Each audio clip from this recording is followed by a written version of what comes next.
बिहिबारसम्म मन्त्री परिषद विस्तार गर्ने सत्तारूढ दलहरूको सहमति। मन्त्रालयमा भयो भागबण्डा। कांग्रेसलाई 8, एकीकृत समाजवादी र जसपालाई 4-4वटा मन्त्रालय, 3 दललाई राज्यमन्त्री, जसपालाई उपसभामुख। अन्य के कुरामा भयो सहमति, यसको बारेमा पुरै जानकारी। मंगलबार बसेको मन्त्री परिषदको बैठकले सहसचिव रविलाल पन्थलाई सचिवमा बढुवा गर्यो। अन्य के भयो निर्णय, यसको बारेमा पुरै जानकारी। राष्ट्रपति विद्यादेवी भण्डारी रिफ्रेस हुन भन्दै चन्द्रागिरीमा पुगिन्। सिस्नोको झोल र पोखरेली चामलको भात खाएको विषय चर्चामा। न्याय सम्पादनमा अवरोध र फैसला नमाने मात्रै अदालतको अवहेलना भएको हुने सर्वोच्चको फैसला। यस वर्ष सांसदले दशैं भत्ता नपाउने। एमालेले संसदमा नाराबाजी मात्रै गर्यो, जवाब सुन्नै चाहेन भन्दै नेपाली कांग्रेसका सांसद दिलेन्द्र प्रसाद बडुको भनाई। गएको 24 घण्टामा नेपालमा 968 जनामा कोरोना भाइरसको संक्रमण पुष्टि, थप 1114 जना संक्रमण मुक्त। 33.5 किलो सुन तस्करीको प्रकरणमा गोरे सहित 8 जना दोषी ठहर, अरूले पाए सफाई। 3 वर्ष थुनामा बसेपछि एसएसपी श्याम खत्री र डीएसपी सञ्जय राउत निर्दोष ठहर। सङ्खुवासभा सामूहिक हत्याकाण्डका आरोपी पूर्वपक्षका लागि कारागार चलान। ठगी आरोपमा सिभिल सहकारीका 12 जना पक्राउ। एनआरएनए अध्यक्षमा उम्मेदवारी दिने डाक्टर बद्री केसीको घोषणा। पाल्पाको तमघासमा दशैंका लागि भित्रिन थाले भेडा र च्याङ्ग्रा। अर्थ मन्त्रालयले माग्यो सरकारी गाडीको विवरण। टेन्डरको 35 दिने म्यादलाई 7 दिनमा झार्न अर्थमन्त्रीको प्रस्ताव। शेयर बजार परिसूचक नेप्से बढ्यो, कारोबार रकम भने बढ्न सकेन। कारोबार रकम 3 अर्ब पनि पुगेन। न्यादी हाइड्रो पावरको आइपिओमा 23.5 लाखको आवेदन। सोमबार फेसबुक, इन्स्टाग्राम र व्हाट्सएप करिब 6 घण्टासम्म चलेनन्। किन 6 घण्टा बन्द भयो फेसबुक, व्हाट्सएप र मेसेन्जर, यसको बारेमा पुरै जानकारी। चीनले कब्जा गरे विनाशकारी नतिजा आउने ताइवानको चेतावनी। र भैरहवासँग को अन्तिम खेल रद्द भएपछि Kathmandu Everest premier league EPL को प्लेअफमा पुग्यो, ललितपुर बाहिरियो। दर्शक महानुभाव नमस्कार। समाचारपाटी.com को न्यूज बुलेटिनमा यहाँलाई हार्दिक स्वागत छ। म प्रहलाद चन्द्र घिमिरे। सदाको झैं आज पनि हामी उपस्थित भइसकेका छौं आजका महत्त्वपूर्ण समाचारहरू लिएर। हामीलाई अन्तिमसम्म हेर्नुहोला अनि हाम्रो मेहनतका लागि यो भिडियोमा एउटा लाइक अवश्य गर्नुहोला। दर्शक महानुभाव, पलपलको न्यूज अपडेटका लागि हाम्रो च्यानललाई सब्स्क्राइब गर्नुहोस् अनि नजिकै आउने बेल आइकनलाई क्लिक गर्नुहोला। कहाँबाट हेर्दै हुनुहुन्छ अनि कस्तो लाग्दैछ आफ्ना कुराहरू तलको कमेन्ट बक्समा कमेन्ट गर्नुहोला। दैनिक रूपमा हेर्नुहुन्छ भने रेगुलर भनेर लेख्नुहोला। आज पहिलोचोटि हेर्दै हुनुहुन्छ भने फर्स्ट टाइम भनेर लेखिदिनु होला। दर्शक महानुभाव, देशभित्रबाट हेरिरहनु भएको छ भने आफू रहेको गाउँ ठाउँ सहर जिल्लाको नाम लेख्नुहोला। विदेशबाट हेरिरहनु भएको छ भने कुन देशबाट हामीलाई हेरिरहनु भएको छ त्यो कुरा पनि तलको कमेन्ट बक्समा कमेन्ट गर्नुहोला। आउनुहोस् दर्शक महानुभाव, आजका महत्त्वपूर्ण समाचारहरू सुरु गरौँ मन्त्री परिषद विस्तारको तयारीको प्रसङ्गबाट। बिहिबारसम्म मन्त्री परिषद विस्तार गर्ने सत्तारूढ दलहरूले बताएका छन्। मंगलबार बिहान सत्तारूढ दलका शीर्ष नेताहरूबीच मन्त्रालय भागबण्डाबारे छलफल भएको थियो। बालुवाटारमा भएको छलफलमा कांग्रेस सभापति एवं प्रधानमन्त्री शेरबहादुर देउवा, माओवादी केन्द्रका अध्यक्ष पुष्पकमल दाहाल प्रचण्ड, एकीकृत समाजवादीका अध्यक्ष माधव कुमार नेपाल, जनता समाजवादीका अध्यक्ष उपेन्द्र यादव र कानून मन्त्री ज्ञानेन्द्र बहादुर कार्की सहभागी रहनु भएको थियो। नेताहरूका अनुसार शीर्ष नेताहरू सहमति नजिक पुगेका छन्। आज फेरि बैठक बस्ने र भोलिसम्म मन्त्री परिषद विस्तार हुने एक नेताले बताउनु भएको छ। मन्त्रालय भागबण्डा लगभग टुङ्गिएको सत्तारूढ दलका नेताहरूले बताएका छन्। सत्तारूढ 4 दलका शीर्ष नेताहरूबीच भएको छलफलमा मन्त्रालय भागबण्डा टुङ्गिएको नेताहरूले बताएका हुन्। सहमति अनुसार सरकारको नेतृत्व गरिरहेको नेपाली कांग्रेसले 8वटा मन्त्रालय लिने भएको छ। हाल उसले गृह, परराष्ट्र र कानून लिइसकेको छ। अब उसले सञ्चार सहितका केही मन्त्रालय लिनेछ। माओवादी केन्द्रको भागमा 5वटा मन्त्रालय परेको छ। उसले अहिले अर्थ र ऊर्जा मन्त्रालय लिइसकेको छ। अब उसले शिक्षा सहितका मन्त्रालय पाउनेछ। एकीकृत समाजवादी र जनता समाजवादी पार्टीले समान 4-4 मन्त्रालय पाउनेछ। जसपाले भौतिक पूर्वाधार, संघीय मामिला तथा सामान्य प्रशासन, वन र कृषि मन्त्रालय पनि पाएको छ। एक नेताका अनुसार सत्तारूढ दलहरू बीच राज्यमन्त्री र उपसभामुख पद पनि भागबण्डा भएको छ। कांग्रेस, माओवादी केन्द्र र एकीकृत समाजवादीले एक राज्यमन्त्री लिएको छ भने जसपाले उपसभामुख पाउने लगभग सहमति भएको एक नेताले बताउनुभयो। यसैबीच सत्तारूढ दलका नेताहरूका अनुसार प्रधान न्यायाधीश चोलेन्द्र शमशेर जवराले पनि मन्त्रालयमा भाग खोज्नु भएको थियो। सुरुमा 2 मन्त्रालय माग्नुभएका जवराले वन तथा उद्योगमा दाबी गर्नुभएको थियो। मन्त्रालय भागबण्डा मिलाउन नसक्ने अवस्था आएपछि सञ्चार तथा प्रविधि मन्त्रालय दिए एउटा मात्र लिने बताउनु भएको थियो। तर प्रधानमन्त्री देउवाले सञ्चार नदिने अडान लिनुभयो। अब मङ्गलबार भएको भागबण्डामा जवरालाई छुट्याइएको छैन। सत्तारूढ दलका एक नेताले भन्नुभएको छ, कांग्रेसले 8वटा मन्त्रालय राखेको छ, अब त्यहीँबाट मिलाउनुहुन्छ होला, उहाँको भनाइरहेको छ। दर्शक महानुभाव, यसप्रति तपाईँको धारणा के आफ्नो धारणा तलको कमेन्ट बक्समा कमेन्ट गर्नुहोला। सरकारले प्रशासन सेवाका सहसचिव रविलाल पन्थलाई विशिष्ट श्रेणी पद सचिवमा बढुवा गरेको छ। मङ्गलबार सिंहदरबारमा बसेको मन्त्री परिषदको बैठकले सहसचिव पन्थलाई विशिष्ट श्रेणीमा बढुवा गरेको सरकारका प्रवक्ता एवं कानुन मन्त्री ज्ञानेन्द्र बहादुर कार्कीले जानकारी दिनुभएको छ। रोजगार अनुमति प्रणाली सञ्चालन तथा व्यवस्थापन पहिलो संशोधन निर्देशिका 2078लाई स्वीकृत गर्ने निर्णय गरेको छ। यस्तै वैदेशिक रोजगार न्यायाधिकरणको रिक्त सदस्यमा सहन्यायाधिवक्ता गोपीचन्द्र भट्टराईलाई नियुक्त गरेको छ भने ऋण असुली न्यायाधिकरणको रिक्त कानुन सदस्यमा कानुन मन्त्रालयका उपसचिव विष्णुप्रसाद रेग्मी नियुक्त हुनुभएको छ। यस्तै असोज 24 गतेदेखि असोज 28 गतेसम्म परराष्ट्र मन्त्रीको नेतृत्वमा असंलग्न आन्दोलन कमोरेटिभ हाई लेभल मिटिङमा सहभागी हुन नेपाली प्रतिनिधि मण्डलको गठन गरिएको छ भने विद्युतीय राहदानीमा उल्लेख हुने सुरक्षा विशेषताहरू स्वीकृत गर्ने मन्त्री परिषदले निर्णय गरेको कानुन मन्त्री कार्कीले बताउनु भएको छ। राष्ट्रपति विद्यादेवी भण्डारी रिफ्रेस हुनभन्दै चन्द्रागिरी पुग्नु भएको छ। परिवारका सदस्यहरू सहित सोमबार दिउँसो चन्द्रागिरी हिल्स रिसोर्ट जानुभएकी उहाँ राति उतै बस्नुभयो र मङ्गलबार भालेश्वर मन्दिरमा पूजा गरेर लन्च खाएर शीतल निवास फर्किनु भएको छ। शीतल निवास स्रोतका अनुसार सोमबार राति राष्ट्रपति भण्डारीले टिपिकल नेपाली खाना खानु भएको थियो। राष्ट्रपति ज्यूको मेन्युमा सिस्नुको झोल, लोकल कुखुराको सुप र पोखरेली चामलको भात थियो। छोरीहरूसहित उहाँ सोमबार दिउँसो 2 बजे चन्द्रागिरी पुग्नु भएको थियो। सुरक्षा स्रोतका अनुसार चन्द्रागिरी पुग्न उहाँलाई हाइस माइक्रोबसको व्यवस्था गरिएको थियो। कारगेट सुरक्षासहित यात्रा गर्दा ट्राफिक जाम हुने र अन्य यात्रुहरूले शास्ति पाउने भन्दै उहाँलाई माइक्रोबस चढाएर चन्द्रागिरी पुर्याइएको शीतल निवास स्रोतले बताएको छ। दर्शक महानुभाव, यसप्रति तपाईँको धारणा के छ आफ्नो धारणा तलको कमेन्ट बक्समा कमेन्ट गर्नुहोला। सर्वोच्च अदालतले न्याय सम्पादनमा अवरोध भएमा वा अदालतको आदेश र फैसलाको अवज्ञा भएको अवस्थामा बाहेक अदालतको अवज्ञा आरोप स्थापित नहुने भनी विधि शास्त्रीय मान्यता स्थापित गरेको छ। सर्वोच्चको 7 सदस्यीय बृहत पूर्ण इजलासले तत्कालीन प्रधान न्यायाधीश गोपाल पराजुलीको प्रमाणपत्रको विषयमा डाक्टर गोविन्द केसीले दिएको अभिव्यक्ति जोडिएको मुद्दामा अदालतको अवहेलना नहुने ठहर गरेको हो। मङ्गलबार प्रकाशित उक्त मुद्दाको फैसलाको पूर्ण पाठमा केसीको अभिव्यक्ति अशोभनीय भए पनि स्वच्छ सुनुवाईको प्रक्रिया अनुसरण नगरिएकाले अवहेलना ठहर हुन नसक्ने फैसला गरेको हो।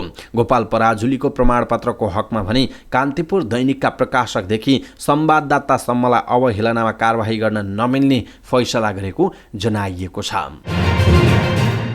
यस वर्ष प्रतिनिधि सभा र राष्ट्रिय सभाका सदस्यहरूले दशैं भत्ता पाएनन्। संघीय संसद सचिवालयका अनुसार मङ्गलबार सांसदहरूको बैंक खातामा असोज महिनाको मात्र तलब भत्ता गएको छ, तर दशैं भत्ता पठाइएको छैन। गत वर्ष दशैं भत्ता दिँदा विवाद भएको र यस वर्ष मन्त्री परिषदले सांसदहरूलाई दशैं भत्ता दिने वा नदिने भनी कुनै निर्णय नगरेकाले दशैं भत्ता नदिएको संसद सचिवालयका प्रमुख लेखा अधिकृत वसन्त सिगदेलले बताउनुभयो। बैठक भत्ता र यातायात खर्च बाहेक संघीय सांसदहरूले मासिक 66,070 रुपियाँ पाउँछन्। 275 सदस्यीय प्रतिनिधि सभामा हाल 271 जना सांसद छन् भने राष्ट्रिय सभामा 59 जना छन्। संसद सचिवालयका अनुसार असोज महिनाको तलब बापत सांसदको खातामा मङ्गलबार 2,98,46,000 रुपियाँ निकासा भएको छ भने सांसदका पिएका लागि 1,43,74,000 रुपियाँ निकासा गरिएको जनाइएको छ। नेपाली कांग्रेसका सांसद दिलेन्द्र प्रसाद बडुले प्रमुख प्रतिपक्षी दल नेकपा एमालेका सांसदहरूले संसदमा नाराबाजी मात्र गर्ने र जवाब सुन्न नचाहेको बताउनु भएको छ। सभामुखले संसदीय परम्परा, मूल्य मान्यता र प्रतिनिधि सभा नियमावलीबारे बारम्बार सजग गराए पनि एमालेले त्यो सुन्नै नचाहेको उहाँको भनाइ छ। मङ्गलबारको प्रतिनिधि सभा बैठकपछि सञ्चारकर्मीहरूसँग कुराकानी गर्दै सांसद बडुले संसदमा उठेको कालो धन लगायतका विषयमा सम्बन्धित पक्षले जवाफ दिनका लागि पनि संसद खोल्नुपर्ने बताउनुभयो।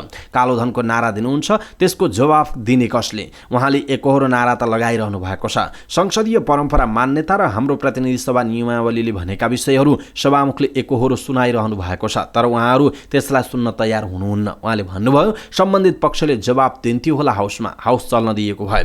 जे नारा दिनुभएको छ पर्याप्त छ, अब त्यसको जवाफ सुन्नलाई हाउस चल्न दिनुपर्छ, अनि मात्र उहाँहरूको एकोहोरो नाराको अर्थ हुन्छ, उहाँको भनाइरहेको छ।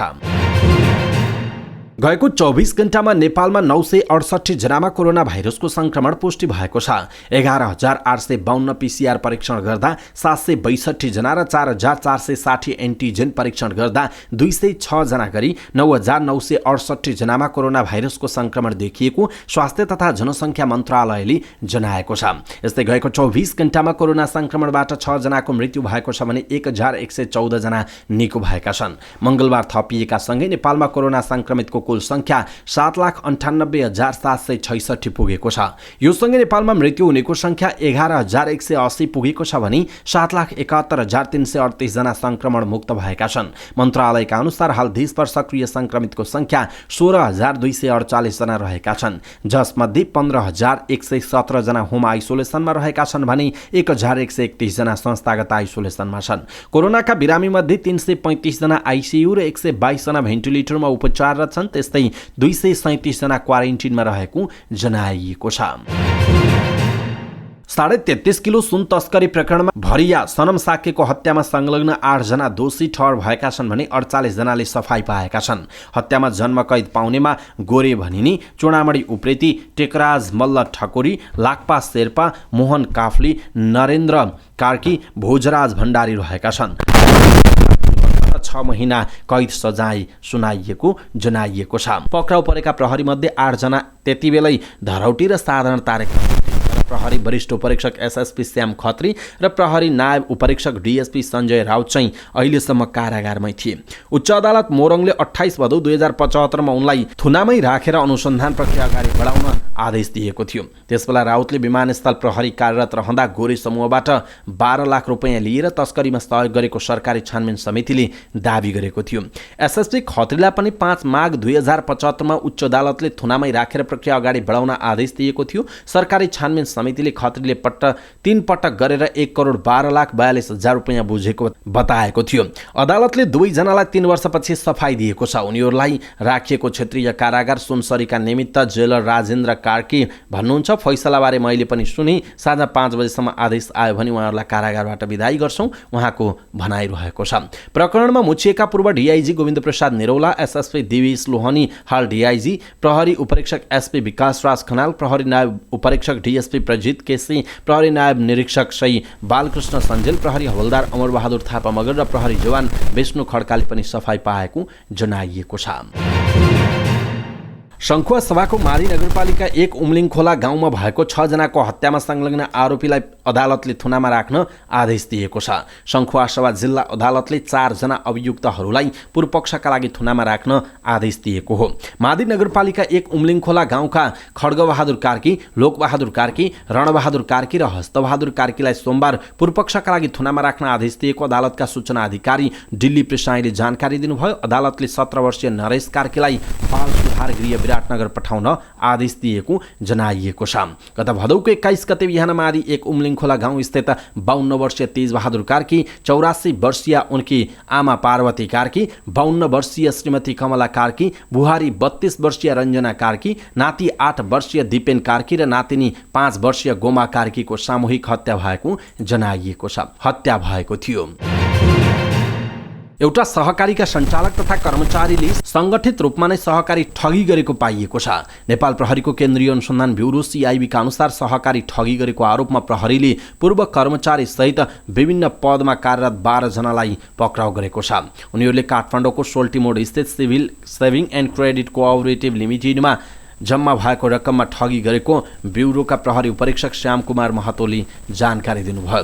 पक्राउ पर्नेमा civil saving and credit cooperative लिमिटेडका पूर्व अध्यक्ष इच्छाराज तामाङ, हालका सञ्चालक समिति अध्यक्ष केशवलाल श्रेष्ठ, प्रबन्धक सहजकर्ता Bhagwan Bahadur Singh, junior assistant manager Mayonani Maharjan र एलिना तुलाधर रहेका छन्। त्यस्तै जुनियर अधिकृत शङ्कर प्रसाद पाठक, असिस्टेन्ट सङ्गीत श्रेष्ठ, लेखा अधिकृत राकेश महर्जन, जुनियर सहायक प्रबन्धक बुद्धराज तामाङ र कौस्तुभ केइटन ढुङ्गाना, सिभिल होम्सका वरिष्ठ प्रबन्धक विजय विक्रम शाह, पूर्व लेखा समिति सदस्य हरिहर लामिछानेलाई पनि पक्राउ गरिएको ब्युरोले एक विज्ञप्ति मार्फत जनाएको छ। गैर अवश्य नेपाली सङ्घ एनआरएनएको अध्यक्षका लागि डाक्टर बद्री केसीले उम्मेदवारी घोषणा गरेका छन्। रसियाका व्यवसायी तथा एनआरएनएको वर्तमान कार्य समितिका उपाध्यक्ष डाक्टर केसीले काठमाडौँमा मङ्गलबार उम्मेदवारी घोषणा गर्नुभयो। उहाँले एनआरएनएमा आफूले लिएको अनुभवलाई सङ्गठनको उचाइ वृद्धिमा लगाउने बताउनुभयो। यो संस्थालाई अझ उचाइमा लैजाने चुनौतीलाई मूल नेतृत्वमा रहेर सामना गर्न सक्छु भन्ने विश्वास लिएको छु, केसीले भन्नुभएको छ। आगामी अक्टोबर 23 देखि 25 सम्म काठमाडौँमा हुने 10औं विश्व सम्मेलनले सङ्घको नयाँ नेतृत्व चुन्नेछ। नेतृत्व चुन्नका लागि विश्वभर रहेका सङ्घका प्रतिनिधिहरूले अनलाइन माध्यमबाट एकैसाथ भोट गर्नेछन्। केसी सङ्घको 2 कार्यकाल महासचिव, 1 कार्यकाल कोषाध्यक्ष र 2 कार्यकाल केन्द्रीय सदस्य बनिसक्नु भएको छ। दशैं नजिकिँदै गर्दा बजारमा भेडा च्याङ्ग्रा बिक्री गर्नका लागि व्यापारीहरूले गुल्मी सदरमुकाम तमघास ल्याउन थालेका छन्। दशैं पर्वमा कतिपयले बलि दिन र कतिपयले मासुको रूपमा खानका लागि भेडा च्याङ्ग्रा किन्ने गर्दछन्। दशैंका लागि लक्षित गरेर विभिन्न स्थानबाट तमघास बजारमा भेडा च्याङ्ग्रा बिक्री गर्नका लागि कोभिडका कारण व्यापारीहरू न्यून रूपमा आएका छन्। गुल्मीको सदरमुकाम तमघासमा विशेष गरी छिमेकी जिल्ला तथा हिमाली जिल्लाहरूबाट भेडा च्याङ्ग्रा बिक्री गर्नका लागि ल्याउने गर्दछन्। यस वर्ष बडा दशैंका लागि दाङ घोराईबाट गुल्मी सदरमुकाम तमघासमा भेडा बिक्री गर्न आएको र यसपालि पनि खासै व्यापार नभएको भेडा व्यवसायीहरूको भनाइ छ। व्यापारीहरू एउटा भेडाको 8,000 देखि 10,000 सम्म हेरिकन बिक्री गर्ने गर्दछन्। कोरोना महामारीका कारण यसपटक पनि आफूहरू ठूलो नोक्सानी बेहोरेको खातुनको भनाइ छ। गाउँमा पर्याप्त मात्रामा भेडा च्याङ्ग्रा खसी बोका पाल्ने व्यवसाय गर्नेहरू कम हुँदा मूल्य बढ्दै गएको छ। हाल केही मात्रामा भेडा च्याङ्ग्रा बिक्री गरेर ल्याउने गरे तापनि खसी बोका बिक्री गर्न ल्याउनेको संख्या न्यून रहेको बताइएको छ।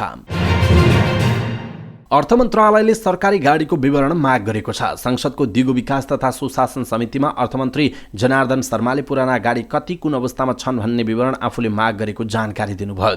अर्थमन्त्री शर्माका अनुसार अर्थ मन्त्रालयमा नयाँ गाडी किन्न मन्त्रालय तथा विभिन्न निकायबाट अहिले पनि माग हुने गरेको छ। उहाँले भन्नुभयो, सरकारी सम्पत्ति कति छ थाहा छैन, गाडी किन्ने माग अहिले पनि आइरहन्छ, त्यसैले मैले सरकारी गाडीको लिस्ट मागेको छु, उहाँको भनाइ छ। नेपाल सरकारलाई कति गाडी चाहिने र त्यसअनुसार उपलब्ध भए नभएको निश्चित भएपछि मात्र आवश्यकता देखिएमा नयाँ गाडी किन्ने उहाँको भनाइरहेको छ। अर्थमन्त्री जनार्दन शर्माले टेन्डरको 35 दिने म्यादलाई 7 दिनमा झार्न प्रस्ताव गर्नुभएको छ। सार्वजनिक खरिद ऐन अनुसार 35 दिने सूचना निकाल्नुपर्ने, 35 दिनमा खोल्नुपर्ने, 35 दिन मूल्याङ्कन गर्नुपर्ने, 35 दिन स्वीकृत गर्नुपर्ने भएकाले विकास र बजेट खर्चमा असर परिरहेको भन्दै उहाँले प्रक्रियाको समयावधि 7 दिनमा झार्न प्रस्ताव गर्नुभयो। मङ्गलबार संसदको दिगो विकास तथा सुशासन समितिले नेपालको वित्तीय सुशासन र दिगो विकास लक्ष्यबारे छलफल गरेको थियो। छलफलमा भाग लिँदै अर्थमन्त्री शर्माले सार्वजनिक खरिद ऐनका कारणले पनि समस्या पर्ने गरेको उहाँको भनाइरहेको छ। मङ्गलबार शेयर कारोबार मापक नेप्से परिसूचक करिब 42 अङ्कले सुधार भएको छ। केही दिन यता लगातार घटिरहेको नेप्से परिसूचक मङ्गलबार 41.84 अङ्कले बढेर 2612.65 अङ्कले बढेको छ। क वर्गका कम्पनीहरूको कारोबार मापन गर्ने सेन्सिटिभ इन्डेक्स पनि 7.04 अङ्कले उकालो लागेको छ। व्यापार बाहेकका सबै समूहहरू बढेर हरियाली देखिएका छन्। व्यापार समूहको उपसूचक भने 56 अङ्कले घटेको छ। नेप्से परिसूचक बढे पनि कारोबार रकममा भने सुधार हुन सकेन। कारोबार रकम 3 अर्ब पनि पुग्न सकेन। दिनभर भएका 41,051 वटा कारोबारबाट 58,42,135 किता शेयर किनबेच भएका छन्, जस अनुसार कारोबार रकम 2 अर्ब 79 करोड 68,19,683 रुपैयाँमा रोकिएको जनाइएको छ। न्यायदी हाइड्रो पावर लिमिटेडको आइपिओमा 23,57,166 जनाको आवेदन परेको छ। असोज 15 गतेदेखि सार्वजनिक निष्कासनमा आएको आइपिओमा मङ्गलबार साँझसम्म 2,94,77,650 किताका लागि आवेदन परेको हो। यो मागभन्दा 14 गुणा बढी आवेदन हो। कम्पनीले सर्वसाधारणका लागि जारी गर्न लागेको 22,50,000 किता अर्थात् 22,50,00,000 रुपैयाँका लागि शुक्रबारदेखि आवेदन खुल्ला भएको थियो। बिक्रीमा ल्याएको जम्मा सेयर मध्ये 45,000 किता सेयर कर्मचारीहरूका लागि र 1,12,500 किता सेयर सामूहिक लगानी कोषका लागि रहेको छ। त्यसमा बाँकी रहेको 20,92,500 किता सेयर सर्वसाधारणका लागि रहेको जनाइएको छ। सोमबार फेसबुक, इन्स्टाग्राम र व्हाट्सएप करिब 6 घण्टासम्म चलेनन्, जसका कारण सामाजिक सञ्जाल तथा म्यासेजिङ एप प्रयोग गर्ने करिब 3 अर्ब 50 करोड प्रयोगकर्ता सेवा प्रयोग गर्नबाट वञ्चित भए। फेसबुकले ब्लग पोस्ट मार्फत आफ्ना डेटा सेन्टरहरूको बीचमा समन्वय गर्ने राउटरको मुख्य भागको कन्फिगरेसन परिवर्तन भएकाले सेवा अवरोध भएको बताएको छ। यसअघि फेसबुकको सेवा अवरोध हुँदा मानिसहरूले ह्याक भएको हुन सक्ने आशंका व्यक्त गरेका थिए। फेसबुकका संस्थापक तथा सिइओ मार्क जुकरबर्गले भने फेसबुक ह्याक नभएको र आन्तरिक समस्याका कारण सेवामा अवरोध देखिएको बताएका थिए। फेसबुक सेवा अवरोध हुने समस्या कमै मात्र आउँछ। यसअघि सन् 2019मा 24 घण्टाभन्दा लामो समय फेसबुकको सेवा बन्द भएको थियो। त्यति बेला पनि फेसबुकले यो समस्या कन्फिगरेसन परिवर्तनको कारण नै भएको बताएको थियो। यद्यपि यसपटक भने कम्तीमा केही समस्या डोमेन नेम सिस्टम DNSमा पनि रहेको पाइएको थियो। फेसबुकको सेवा पुनः सुरु भएसँगै सिइओ जुकरबर्गले फेसबुक, इन्स्टाग्राम, व्हाट्सएप र मेसेन्जरको सेवा बन्द भएकोमा क्षमा याचना गरेका छन्। उनले यी सामाजिक सञ्जालमा धेरै मानिसहरू जोडिएकाले यो सेवा कति महत्त्वपूर्ण रहेको छ भन्ने आफूले बुझेको पनि बताएका छन्। ताइवानकी राष्ट्रपतिले आफ्नो देशलाई चीनले कब्जा गरी एसियाको शान्ति र प्रजातन्त्रमा विनाशकारी परिणाम आउने चेतावनी दिएका छन्। राष्ट्रपति त्साई इङ-वेनले ताइवानले सैन्य टकराव नचाहेको बताएकी हुन्। यद्यपि आफ्नो रक्षाका लागि आवश्यक कदम भने ताइवानले उठाउने उनको भनाइ छ। चीनले ताइवानमाथि दबाव बढाइरहेको समयमा ताइवानकी राष्ट्रपतिको यस्तो भनाइ आएको हो। चीनले ताइवानलाई आफ्नो एक प्रान्त मान्दै आएको छ। पछिल्लो 4 दिनमा चीनका करिब 150 चिनिया फाइटर विमान ताइवानको हवाई रक्षा क्षेत्रमा प्रवेश गरिसकेका छन्। चीन र ताइवानको विवादमा अन्य मुलुकले पनि चिन्ता व्यक्त गरेका छन्। जापानका विदेश मन्त्री तोशिमित्सु मोतेगीले यो विवाद कूटनीतिक माध्यमबाट समाधान हुने विश्वास व्यक्त गरेका छन्। उनले यो घटनालाई नजिकबाट नियालिरहेको र उनीहरूबीच उत्पन्न हुन सक्ने सम्भावित अवस्थाको विकल्पका लागि पनि तयार रहेको बताएका छन्। चीनले पनि यो क्षेत्रमा अमेरिका र उसका सहयोगी मुलुकको युद्ध पोतको कारण समस्या उत्पन्न भएको बताएको छ। र Bajaj Everest premier league EPL 2021 अन्तर्गत मंगलबार काठमाडौँ किङ्स 11 र भैरहवा ग्ल्याडिएटर्स बीच तय भएको अन्तिम लिग खेल रद्द भएको छ। खेल हुन नसकेपछि भैरहवासँग अङ्क बाँड्दै सन्दीप लामिछानेको कप्तानीमा रहेको काठमाडौँ प्लेअफ पुगेको छ।